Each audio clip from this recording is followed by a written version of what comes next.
Lévitique 27. L'Éternel parla à Moïse, et dit. Parle aux enfants d'Israël, et tu leur diras, lorsqu'on fera des vœux, s'il s'agit de personnes, elles seront à l'Éternel d'après ton estimation. Si tu as à faire l'estimation d'un mâle de 20 à 60 ans, ton estimation sera de 50 cycles d'argent, selon le cycle du sanctuaire. Si c'est une femme, ton estimation sera de 30 cycles. De 5 à 20 ans, ton estimation sera de 20 cycles pour un mâle, et de 10 cycles pour une fille. D'un mois à 5 ans, ton estimation sera de 5 cycles d'argent pour un mâle, et de 3 cycles d'argent pour une fille. De 60 ans et au-dessus, ton estimation sera de 15 cycles pour un mâle, et de 10 cycles pour une femme. Si celui qui a fait le vœu est trop pauvre pour payer ton estimation, on le présentera au sacrificateur, qui le taxera, et le sacrificateur fera une estimation en rapport avec les ressources de cet homme. S'il s'agit d'animaux qui peuvent être offerts en sacrifice à l'Éternel, tout animal qu'on donnera à l'Éternel sera chose sainte.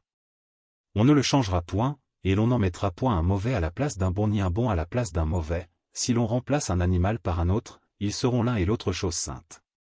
S'il s'agit d'animaux impurs, qui ne peuvent être offerts en sacrifice à l'Éternel, on présentera l'animal au sacrificateur, qui en fera l'estimation selon qu'il sera bon ou mauvais, et l'on s'en rapportera à l'estimation du sacrificateur.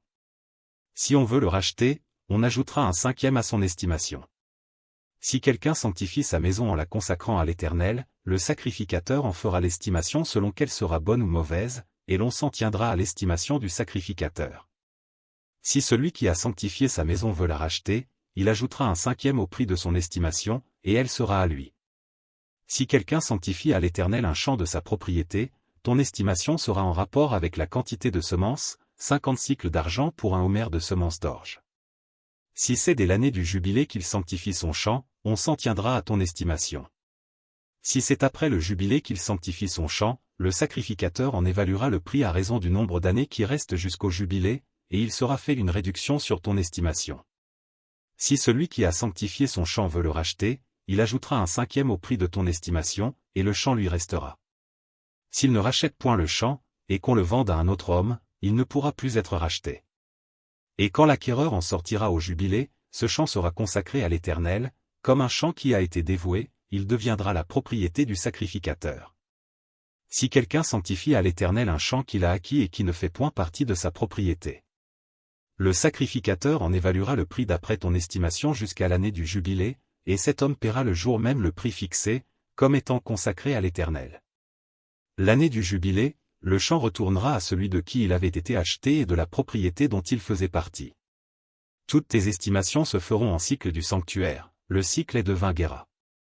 Nul ne pourra sanctifier le premier-né de son bétail, lequel appartient déjà à l'Éternel en sa qualité de premier-né, soit bœuf, soit agneau, il appartient à l'Éternel. S'il s'agit d'un animal impur, on le rachètera au prix de ton estimation, en y ajoutant un 5e, s'il n'est pas racheté, il sera vendu d'après ton estimation. Tout ce qu'un homme dévouera par interdit à l'Éternel, dans ce qui lui appartient, ne pourra ni se vendre, ni se racheter, que ce soit une personne, un animal, ou un champ de sa propriété, tout ce qui sera dévoué par interdit sera entièrement consacré à l'Éternel. Aucune personne dévouée par interdit ne pourra être rachetée, elle sera mise à mort. Toute dîme de la terre, soit des récoltes de la terre, soit du fruit des arbres, appartient à l'Éternel, c'est une chose consacrée à l'Éternel. Si quelqu'un veut racheter quelque chose de sa dîme, il y ajoutera un 5e. Toute dîme de gros et de menu bétail, de tout ce qui passe sous la houlette, sera une dîme consacrée à l'Éternel. On n'examinera point si l'animal est bon ou mauvais, et l'on ne fera point d'échange. Si l'on remplace un animal par un autre, ils seront l'un et l'autre chose sainte, et ne pourront être rachetés. Tels sont les commandements que l'Éternel donna à Moïse pour les enfants d'Israël, sur la montagne de Sinaï.